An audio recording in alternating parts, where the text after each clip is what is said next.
Right then folks, I'm currently a little bit sick and tired of working on the Datsun. It's been in its current state for about a year now, minus the roof skin. It's at the point now where I'm getting ready to paint it, but I'm just fucking bored of working on it and spending money on it. So I've decided to do another little project. I'm going to set myself £1,000 budget to see if it can be done. Something I've always wanted to do. It's basically an itch I've had since I was like in my late teens, early 20s, and it's a little Peugeot 106. Is this a bad idea? Tell me. It's a good idea. Is it a good idea? Hey, give me paw. Give me paw. You good boy. 1.5 diesel, nothing special. This was my daily for a bit. It cost me a couple of £100. It basically was a workhorse while I was doing some work on the house. I was going to sell it, but I couldn't even get a couple of £100 for it, so I thought I might as well keep it for a later project, and that time has now come. I'm kind of doing it a little bit back to front. I'm going to start painting it first, hence the reason why there's a few panels missing off it. The idea being that if I've got something that looks nice and cool, I'm more enticed to work on it. There are a few little options and ideas that I want to do with it. Yeah, I'm not going to give anything away just yet, so it won't be as in depth as the Datsun build. This will just be like a few little short videos of me just basically trying to get a 1.5 diesel 106 cool. So yeah, here we go. Just doing the bump strips delete on the doors. All different ways you can do this. You can either find doors that didn't have them from factory, but this day and age trying to find straight doors without the bump strip holes in, quite a hard thing to find now, and if you do, they're going to be expensive. You could either weld them up and then grind them down, skim a filler.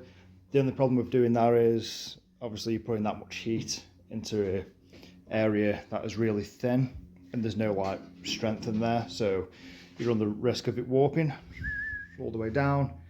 The other option is to basically fiberglass filler them and then sand them down, bit of filler. That's probably the best option. That's the option I'm going for with mine.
So I've just had a couple of hours stripping it all down, getting ready to prep it. And for those of you who aren't really familiar with these scrappers, they are really bad for rot. However, this one isn't too bad. I'm the second owner from new. I brought it off a lovely old couple in South Wales. It's genuine low mileage, 77,000 miles. Like I said, paid a couple of £100 for it. It's done me well for a few years. They're normally really bad for rot. Here on the boot floor, where the seam is, they rot there. It's the inner arch.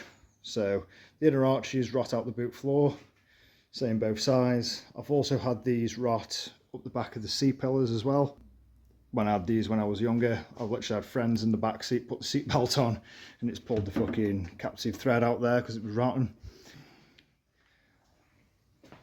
Here on the chassis legs, they're bad for rot there under the expansion tank, or if it's a petrol, under the ECU. This one though is really solid. There's a little bit of surface rust coming down there at the front of the chassis leg, but I'm not too concerned. They also go in here, really bad for rot. Again, this one's pretty sound. The couple I bought it off did actually look after it. Under the fuse box as well, they're notorious for rotting there. Again, this one is really nice. Again, a bit of surface rust there. Same deal, rot out there. So I hope they're glad.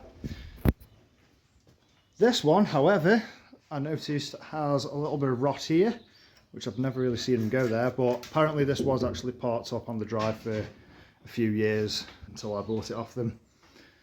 Again, these are really bad for rot, so I'll take that. I'll just plate it up no matter.